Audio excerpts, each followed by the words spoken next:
welcome back to Retirement Rescue Radio. I'm Nate Miller, and today I had the chance to sit down with Tyshawn Taylor, a former KU basketball star and NBA player.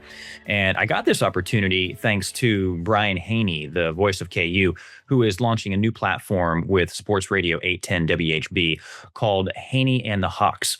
It is a weekly spotlight on former KU players and coaches that not only chronicles their careers, but also gets their take on the modern day sports regime. And they typically will release these new episodes midweek, but there's not a set day or time yet, and it'll be available on demand whenever you would like to listen.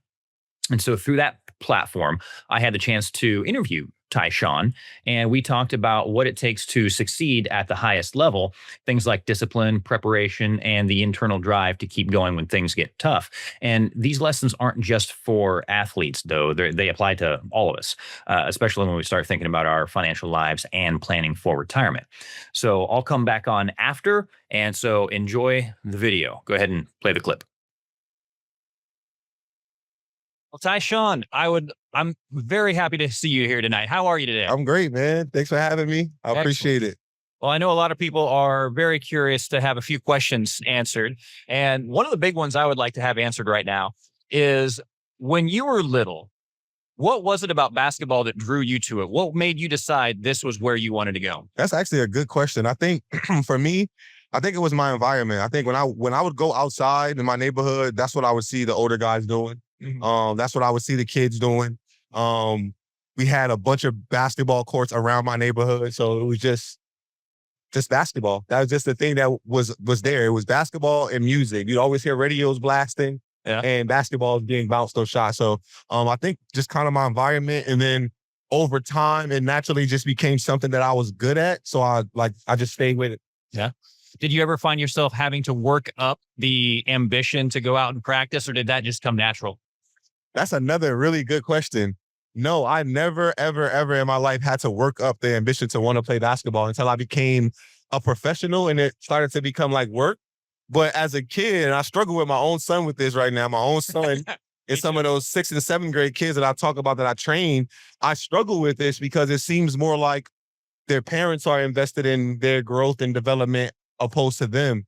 And I was the exact opposite. Like I would be talking to my mom about waking up early to drop me off at the gym or to take me to the court, or staying up late to do it. And now I'm like my son's alarm clock. And I'm like, bro, what is this? I'm not waking you up to go play basketball. It's what you want to do. Yep. So no, I've always, since the moment I loved it, and I never stopped loving it, still to the day. So yeah, that's amazing. I definitely, I'm right there with you. My son is doing football right now, and I have to wake him up to do everything. Yeah. It's tough, man, especially as a trainer, being on the other side of it. It's like, how serious can you be about it if someone else has to tell you to do it, right? And I deal with kids that tell me they want to play basketball professionally or in college, and it's like, you think there's somebody in these universities waking these guys up to go to practice? And no, if they miss it, they get in trouble. There's consequences for it.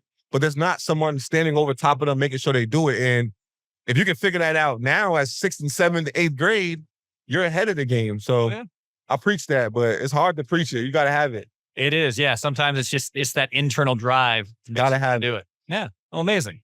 I love that. For sure. And so if you could, what was your favorite memory playing for KU? Another really good question. Three bangers.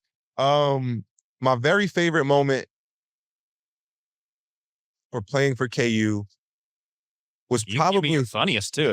So my favorite moment was beating Missouri my senior year, down 19 points in the game, end up coming back, crazy comeback, was the loudest I ever heard the gym. And then like an underrated moment for me that I don't speak about much is just my first KU game, the very first game that I played. I remember my nerves. I remember like checking in the game. I remember getting my first steal and getting my first points. Like I remember it very vividly. So, so those are two of my very favorite memories, but I got so many. Phenomenal. Heck yeah. Great. Well, it's been great speaking with you here. I appreciate you taking the time here. I think that might be all the time we've got. Yeah, this is good. Have a great one, Tyshawn. Thank you. So, listening to Tyshawn talk about his journey reminded me of something that I hear all the time from retirees: the importance of preparation and pacing yourself for the long haul.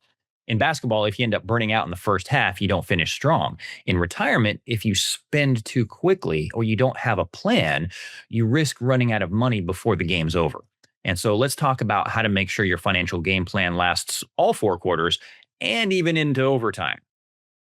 So the number one fear that I hear from retirees and every single survey that I've read for I don't know how long is, will I have enough? Will my money last as long as I do?